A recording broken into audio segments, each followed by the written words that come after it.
What would happen if life was fair? Would my ex really be married to that rich dude who she clearly said was just a friend? Yeah, that still happen. Would the guy who got a promotion with skid marks on his knees with only 1 month of work experience still be employed? That would happen too, I guess, yeah. Okay, what about the hot neighbor who's single and doesn't even know you exist despite you thinking about her every goddamn morning, huh? Would she be your girlfriend? Okay, I guess life's fair then. But what's not fair is how some of the worst received and critically panned Assassin's Creed games are actually some of the most entertaining. It makes no sense because more often than not, critically panned entertainment products are not enjoyable.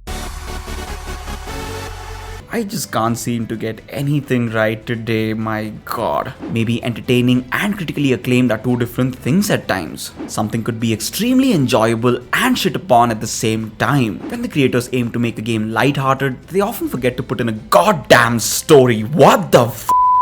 Now, let me clarify what entertaining means to me. If a story is great but moving at a snail's pace with little action and is riddled with long, serious discussions and dialogues, it puts me to sleep. I appreciate a well-told story as much as the next guy.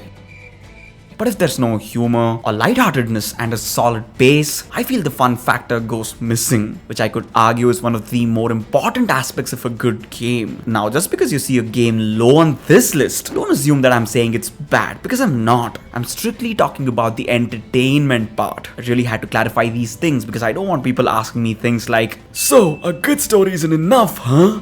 And, "Are you not entertained?" in the comments. Now that that's out of the way, let's get into the list. Number 11, Assassin's Creed 1. Before you put a bounty on my head and send a kill him message to all the assassins, let me say my piece. Assassin's Creed 1 is awesome, but it's still too old and slow paced to be entertaining. I agree with people who say that slow pace actually works for the setting, but you're still not saying it's entertaining, Too many pickpocket and eavesdrop missions, slow combat, few locations and minimum to no humor makes Assassin's Creed 1 a great game with a lot of intrigue and little entertainment. Next, number 10, Assassin's Creed Valhalla. Altair's game being slow and bland is justified as it's the oldest game in the franchise, but Valhalla, what's the excuse here? Did the writers think making a Viking a bit fun or edgy would lessen its appeal or something? I'm not against Valhalla particularly, although it sounds like that about now. But come on, not only is the game arduously long and repetitive, Ivor or Eivor, whatever you want to call him,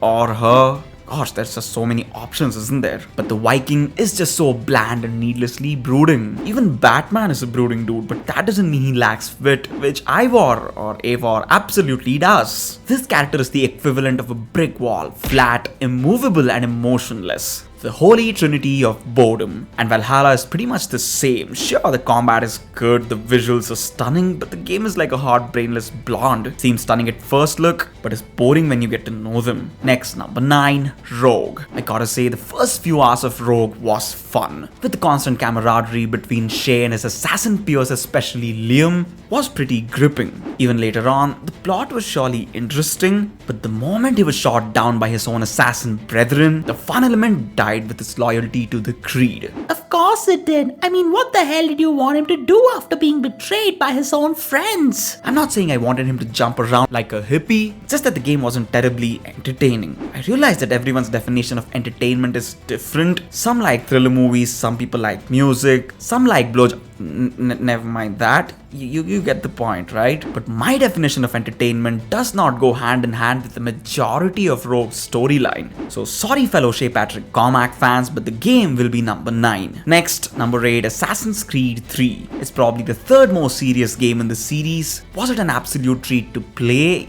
Yes, it was. Is it low-key my favorite game in the series? It actually is. And there's nothing low-key about it. But I don't know exactly what it was. Connor's dialogue delivery or just the overall tone. The game just didn't feel fun. Except that everything else was indeed solid. There are a few funny moments here and there, like Connor's interactions with the Homestead people. They were pretty good. And his childish banter with Achilles who beats him with words. There were a few elements sprinkled here and there, but overall, it was mostly serious business. Not that I'm complaining, but there's 8 more games ahead of Assassin's Creed 3. So wait until you see the rest of the list before you draw your swords. Next, number 7, Unity. If you ignore the fact that Arno lost every single goddamn person he ever loved, the game would seem great. But he did lose them, and ignoring this is like ignoring a corpse in your living room. Every time things seem a bit fun or cheerful, someone dies. Like, the sad bastard can't seem to catch a break from all this death. I know he's an assassin, but come on. The writers just want to make Arno's story the saddest in Assassin's Creed history, and they kind of succeeded. And the end result,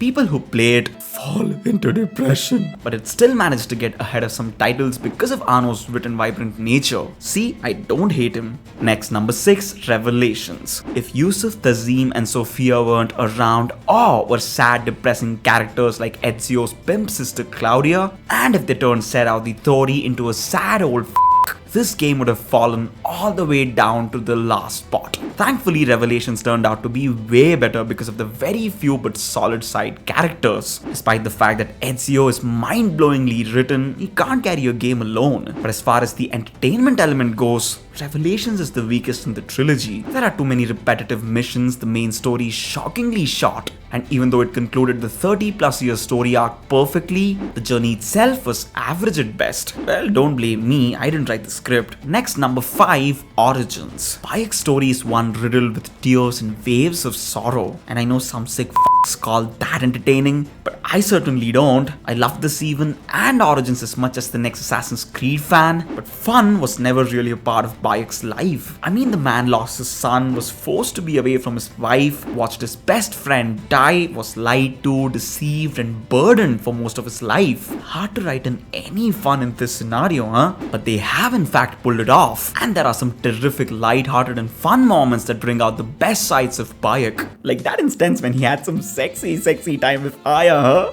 Damn it, that was some entertaining shit.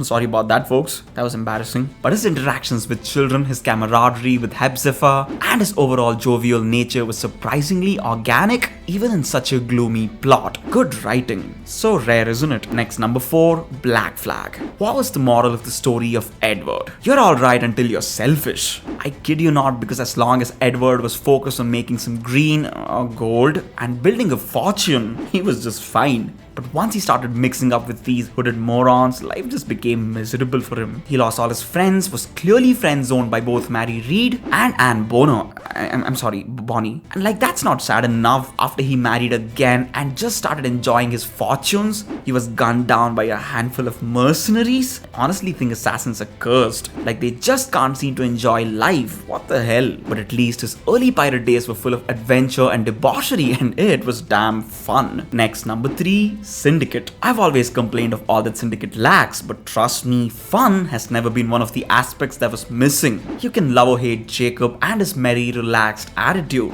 but this is probably the only non-depressing game in the series. No sudden unexpected deaths, all the characters lived out long lives, they were even happy for as long as they were around, and Jacob did bring a totally new dimension to being an assassin. Evie was fine too, and I mean damn fine. And overall, the game never lacks the entertainment value that I've been looking for in Assassin's Creed games. Now, how ironic is that? Turns out, one of my least favorite Assassin's Creed games actually is one of the only ones that has what I want. I know that I've called Jacob unrealistic before, but real or not, the game is bloody entertaining. Next, number 2, Odyssey. Once again, enjoying the journey takes center stage. Enter Assassin's Creed Odyssey. This story is actually inverted in many ways because it's started off real sad and ended on a rather high note. All those people who killed Deimos and Nikolaos and enjoyed it, you need help. And yeah, I know that Odyssey's real ending is a tad bit gloomier, so I'm gonna be the ray of hope among the sadists and call the family ending as canon. My canon at least. I've always believed, why be sad when you can be happy? And it's not just the ending. There's a ton of fun stuff to do in Greece, like the Minotaur mission, the objective where he tries to find an herb to get an old man's artillery backup but ends up banging his wife, or the family values side quest, which has a terrific and pretty funny underlying story. There are endless aspects that make this a terrific adventure,